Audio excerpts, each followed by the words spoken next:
I am hereby giving you this original registered USD note as collateral in amount equal to the sum of the Federal Reserve notes that's applied for.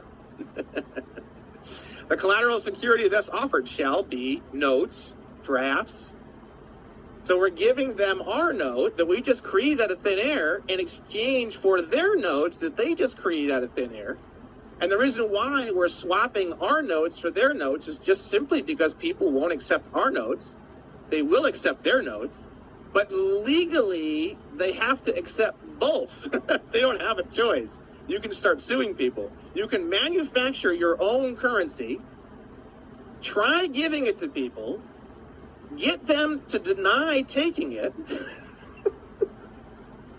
and then you can sue them under UCC 3-603, tender of payment. If tender of payment have an obligation to pay an instrument made to a person entitled to enforce the instrument and the tender is refused, there is discharge. They don't have the option to not accept your note. So we could literally manufacture our own notes, cruise around, start paying for things, get rejected, and then start suing people and force them to accept our notes. And there isn't a motherfucking thing they can do about it.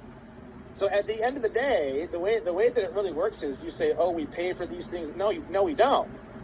The IRS does not need any of our notes, and we're giving them one particular type of note, but we can manufacture our own notes and send them to the IRS, and the IRS will... One of the craziest things you can do, you don't even need to manufacture notes. All you need to do is just authorize the IRS to do it for you. So authorizing the IRS to settle the account of a taxpayer using a bill of exchange or registered bill of exchange that is processed on Fedwire. Dun, dun, dun, dun. There we go. So this is called the IRM, the Internal Revenue Manual. So Title 26 of the United States Code of the Title 20. So if we go to the 26 USC 7701, if we go to the U.S. Code, this is the entire U.S. Code, right? If you look at Title 26 is the Internal Revenue Code. It's a tax code, right?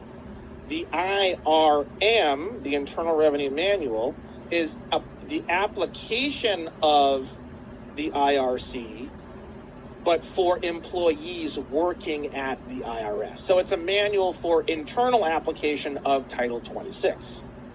So that's what we're looking at right now. Right now, what we're going to do is we're going to go to Bill of Exchange.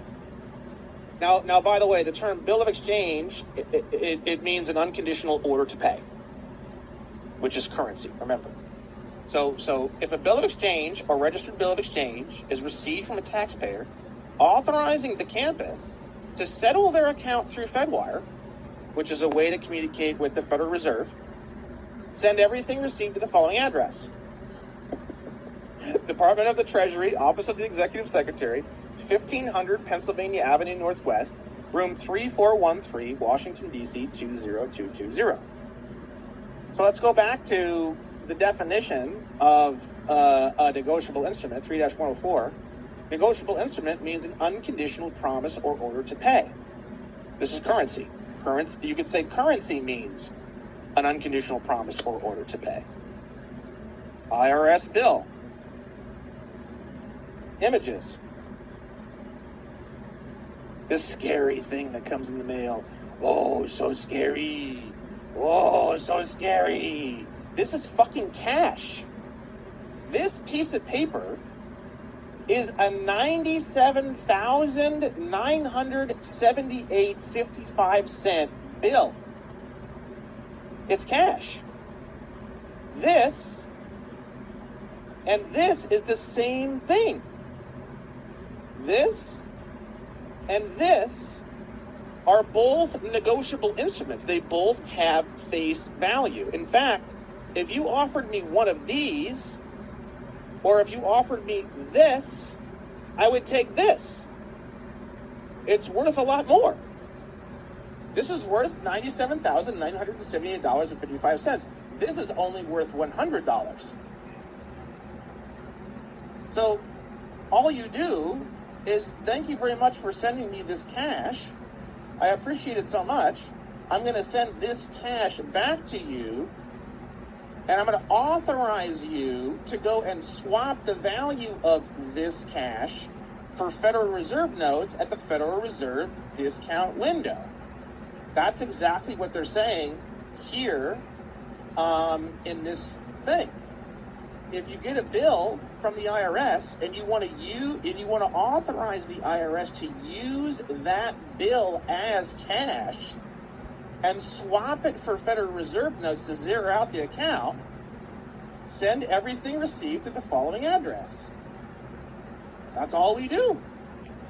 That's all we've been doing, and it works every single time since December. So if you go to my the amnestycoalition.org and you go to resources and documents and you scroll down, I have everything here for you for free. You're going to go to authorization for campus to use FedWire to settle account. You're going to click here. Here's the cover letter. Authorization for campus to settle the account of a taxpayer using a bill of exchange or registered bill of exchange that is processed through FedWire. I'm just using their words, right? This document is coming from attorney in fact on behalf of sole proprietorship. This document is being sent to. This is the terminology we just read from 3.8.45.5.10.1. I want to take a moment and thank you for the service of what you offer to settle the account of the sole proprietorship/individual on my behalf using FedWire. Enclosed in this envelope are the original bills of exchange sent specifically to the sole proprietorship/individual named Brandon Joe Williams, of which is a DBA for Brandon Joe Williams. Brandon Joe Williams is not the drawee, drawer, or acceptor. You can't be those things in order to what's called negotiate the instrument, which means to transfer it back. So you have to be specific. It's a little bit more advanced. This part's a little bit more advanced, right?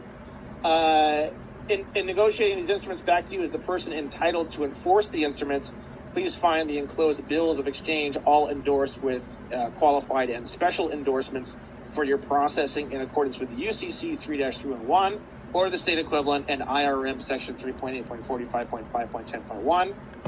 That's it. All right, so I'm putting this on my YouTube, which basically releases that or trying cash to, because I'm having trouble so they with can the use YouTube that and all cash and these swap that fucking cash with the Federal Reserve for Federal Reserve notes. You authorize them to do so. You just paid your IRS bills. So this idea that we are in this thing and we're paying for this thing and we're paying for the government, it's all complete bullshit. We aren't paying for anything. If everyone in the country stopped paying taxes tomorrow, everyone thinks, oh, we have the power, we pay taxes, we fund the government. It wouldn't make 1 millimeter of difference. The government the government has the ability. I actually found the laws on YouTube to produce unconditional promises to pay whenever it wants. They're called treasury bonds. Try to put this. They can create all the treasury bonds they want, and they can go to the Federal Reserve discount window. They can swap them for Federal Reserve notes. Fucking the government has $1 million to check 2 times. All cancel it because somebody told me to cancel. I won't mention his name, but he meant well. You don't have the power. It wasn't Ray. To stop funding the government and stop I have a $1 billion fucking bond, and I'm gonna send that to them with the bill of exchange, and I want them and to. You were so successful, and you got the whole country to stop paying taxes. You wouldn't even slow down the government.